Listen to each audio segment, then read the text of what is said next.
যে 30 লাখ হোক আর 3 লাখ হোক, আমার কোনোটাতে আপত্তি নাই। কথা হলো যে 1971 সালের 16 ডিসেম্বর থেকে আজকে 2025 সালের 26শে মার্চ মহান স্বাধীনতা দিবস, এই যে দীর্ঘ 53-54 বছর, এর মধ্যে একটা জরিপ কি চালানো হয়েছে? একটা তদন্ত কমিটি কি করা হয়েছিল? কতগুলো লোক শহীদ হয়েছে তার কি মিনিমাম কোনো উদ্যোগ নেওয়া হয়েছিল সংখ্যাটা কত এক্স্যাক্টলি মাপার জন্য? কেউ নেয়নি। কেন নেয়নি? না নিয়ে আপনি একটা সংখ্যা চাপিয়ে দিচ্ছেন। আমার কথা হচ্ছে সংখ্যাটা 30 লাখ হোক আর 50 লাখ হোক, 1 কোটি হলে তো আমার আপত্তি নাই, যদি সেটা এক্সাক্ট ফিগার হয়।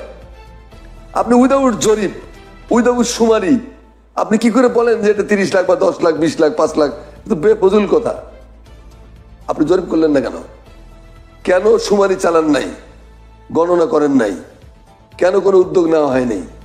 এবং এই যে মুক্তিযুদ্ধ মন্ত্রণালয় বানায় রাখছে এতদিন হলো, এই মুক্তিযুদ্ধ মন্ত্রণালয়ের মাধ্যমে কি এই শহীদ 71-এর শহীদদের কোনো সুমারি হয়েছে? হয়তো নাই। কাজে আন্দাজে মান্দাজের ব্যাপারে দুটো পয়েন্ট আছে।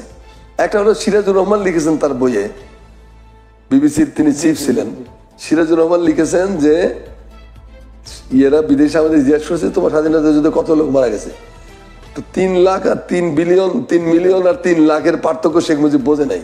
বল 3 মিলিয়ন, 3 মিলিয়ন মানে 30 লাখ। এটা তিনি মুখ ফসকে বলেছিলেন।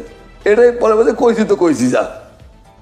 এখন আমি আরেকটা এভিডেন্স দাঁড় করাচ্ছি, সেটা হলো মোহাম্মদ আসাফউদ্দৌলা। শেখ মুজিব যখন বাংলাদেশের প্রধানমন্ত্রী, তখন আসাফউদ্দৌলা সাহেব ছিলেন একজন ডেপুটি সেক্রেটারি, ফরিদপুরের মানুষ তিনি। আসাফউদ্দৌলা সাহেবের নেতৃত্বে একটা সেল গঠন করা হলো যে মুক্তিযুদ্ধে কত লোক মারা গেছে তার এই ডিসি, এসডিও, সিও এদের মাধ্যমে, মানে এখন যাতে সিওদেরকে এখন বলা হয় ইউএনও, আগে বলা হতো সিও।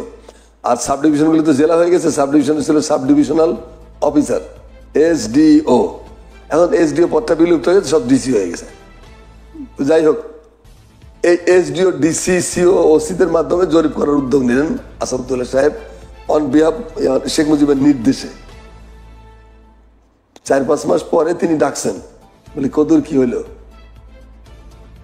তো উনি বলছেন যে স্যার মাননীয় প্রধানমন্ত্রী, সংখ্যা তো বেশি পাচ্ছি না। কত পাইছে? যা পাইছে তাতে 22-23 হাজারের মতো হয় আর কি। বললো কোচ কি, যা এটা বন্ধ করে যা কইছে 30 লাখ ওটাই চলবে।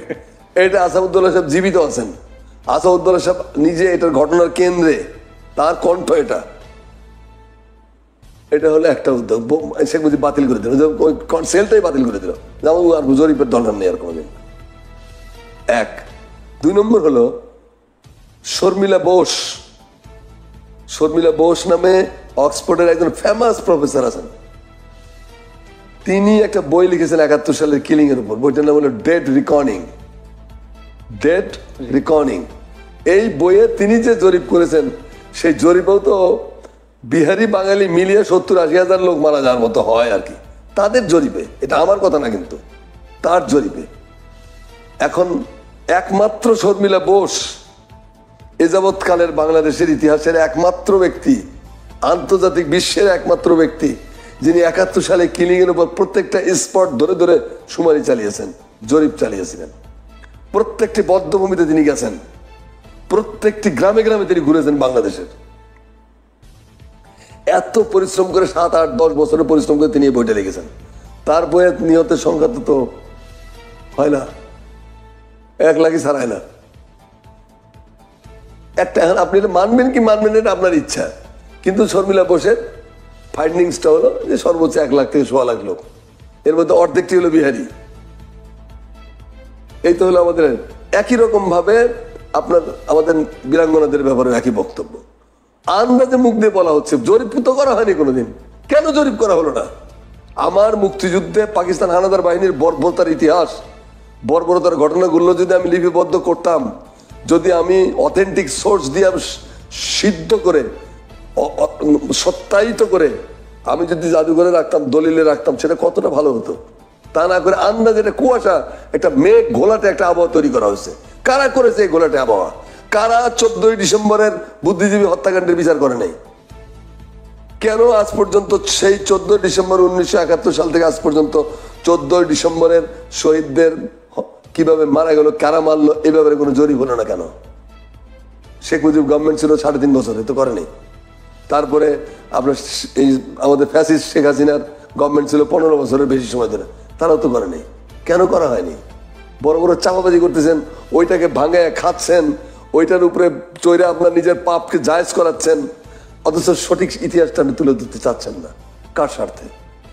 প্রশ্ন তো, এই প্রশ্নগুলো আমাদের করতে জানতে হবে। আন্দাজে মান্দাজে কথা বলার